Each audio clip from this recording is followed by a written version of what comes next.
Buenos dias, amigos. Our lesson today is about Uruguay and Paraguay. Let's start with Uruguay. Uruguay is located on the coast of South America between Brazil and Argentina. It's a very small republic, 330 miles long and 280 miles wide. Uruguay has three main land regions. The coastal lowlands, which are sand dunes along the beach, the coastal area. The highlands, which are just some little hills, only about 2,000 feet high up along the border of Brazil. And the pasture lands.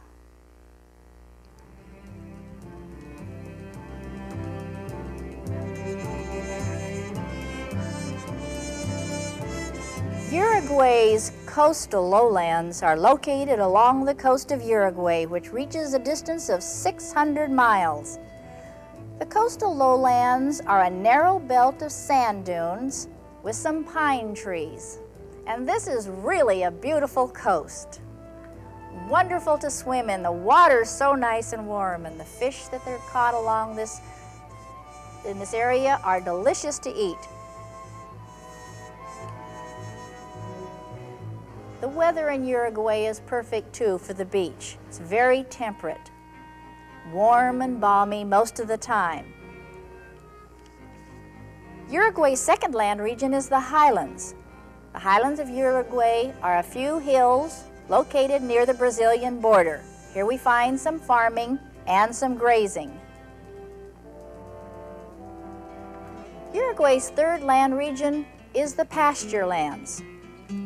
The pasture lands of Uruguay cover most of Uruguay's land area and is Uruguay's most valuable natural resource because here we find huge herds of cattle and sheep, flocks of sheep.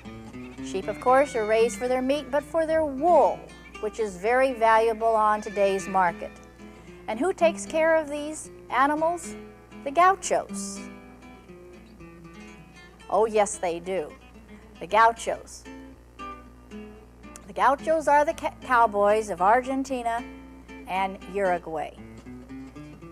Colorful group of people. They love music, they love the tango, they love to play the guitar. They love their horses and they love the wide open spaces. The cattle are brought in from Uruguay all over to Montevideo in huge trucks and also by train. It's brought into the market, the national market, just outside of Montevideo. The gauchos help to unload the trucks and drive the cattle into pens, where they're segregated by size, by weight, and by what price that they think that they will bring on the day's market. Cattle and sheep raising is Uruguay's most important industry.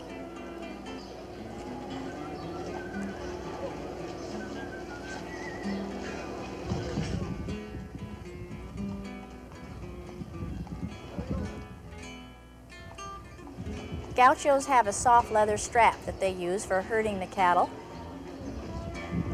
And their saddles are made of soft sheepskin. The Portuguese were the first white people from Europe to settle in Uruguay in 1680, but within 100 years, the Spaniards had settled most of Uruguay and stopped Portuguese immigration. Most of the first pioneers came looking for gold and silver, but ended up being farmers and ranchers.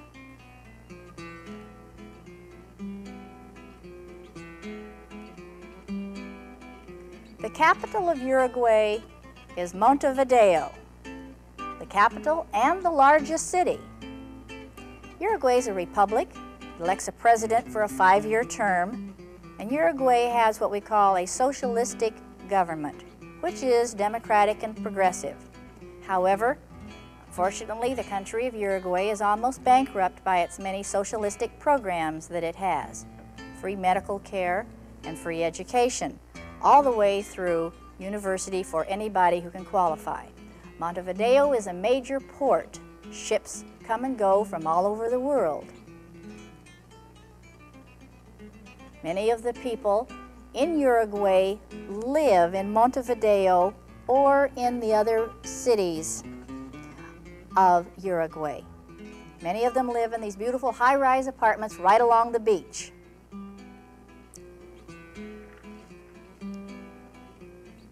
Uruguay has a population of about 3 million people, and most of them do live in the coastal region. The ones that don't live in the cities live in the suburbs up along the coast in lovely pine forest. This is a typical neighborhood in Uruguay. Nice little houses, well kept, nice gardens, and very friendly people. Now let's go to Paraguay. Paraguay is located in the central part of South America. It's landlocked. It does not have a coastline. Bolivia and Paraguay are the two countries in South America that are landlocked. However, there is a river, the Rio de la Plata river system, that connects Paraguay to the Atlantic Ocean. It's 1,000 miles away, but it does have a water connection. Now, Paraguay does have two land regions. This side is called the Eastern region, and this side is called the Chaco region, and those two regions are divided by the Paraguay River.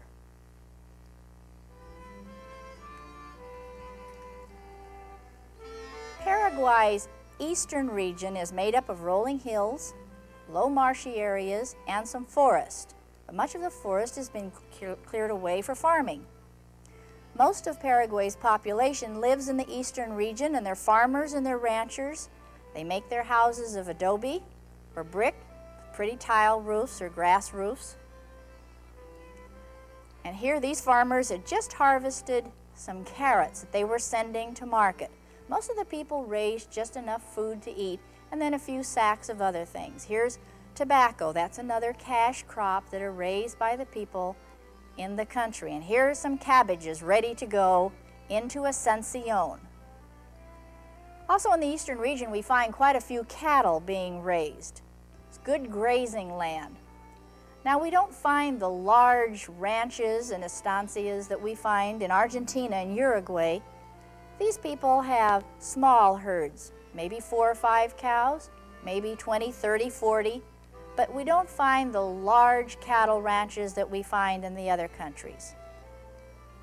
This is a Guarani Indian boy herding cattle for his family.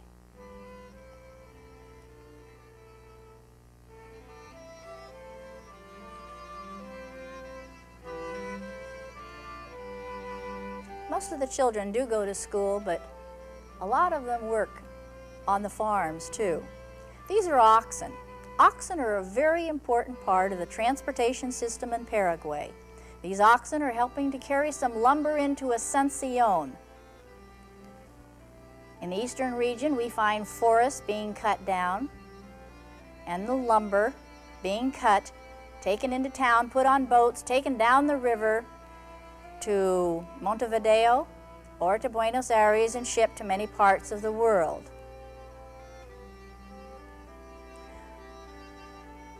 Trucks, large trucks, help to carry some of the logs into the towns, but in the eastern region there's a lot of rain, flooded areas, muddy areas, and rivers that have to be crossed, and there's only one main road across Paraguay that's paved. So the oxen are really much more practical for working in the lumber industry for carrying the large logs. Paraguay's second land region is the Chaco region. The Chaco region has poor soil and poor transportation. There's not one paved road. Once when I went to Paraguay, I tried to go out in the Chaco region, and they said it's the rainy season, it's closed. The airport wasn't working, there were no roads that you could travel on, and so this whole region is completely closed off during the rainy season. The soil is it's sticky, it's adobe, it has a lot of clay in it, and it's poor soil. Very few things will grow in it. You can have a small farm, but it's not good for farming. It's used mainly for grazing. This is a typical house on the Chaco region and a typical family. Some chickens and pigs and some happy children. They're very friendly people. Father was out with several children in the forest part gathering firewood. Now this firewood is going to be cut into special sizes and packed and then probably put in a cart and taken by a donkey or a horse or an oxen into town where it will be used in industry and factories for fuel.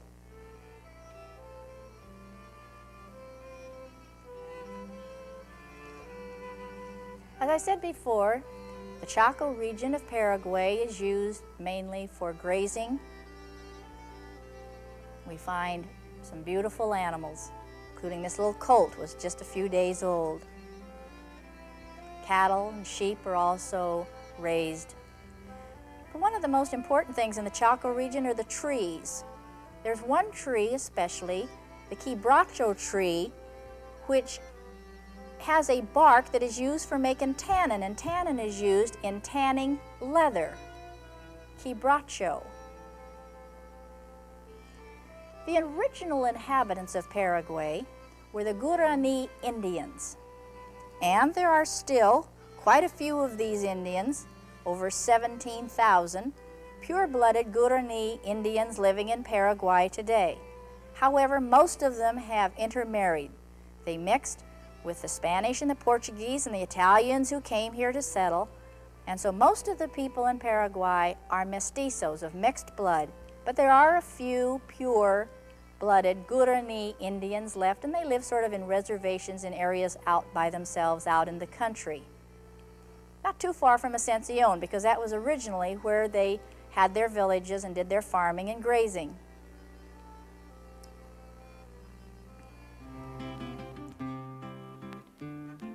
Today, Paraguay has a population of more than 4 million people.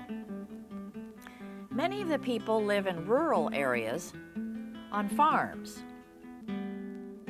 But some live in the cities, and Paraguay's capital and largest city is Ascension. Ascension is also the main transportation center. It's the main port. Now remember, this port is on a river which is 1,000 miles down to the Atlantic Ocean. Huge barges carry cargo, and they export meat, hides, timber, tobacco, cotton, mate for tea, vegetable oil, and quebracho extract used for making tannin. Most of the children in Paraguay go to school. This is one of the schools I visited. 7 out of 10 of the people are literate. They can read and write. Look at the nice straight lines these children have standing, ready to go into their classrooms.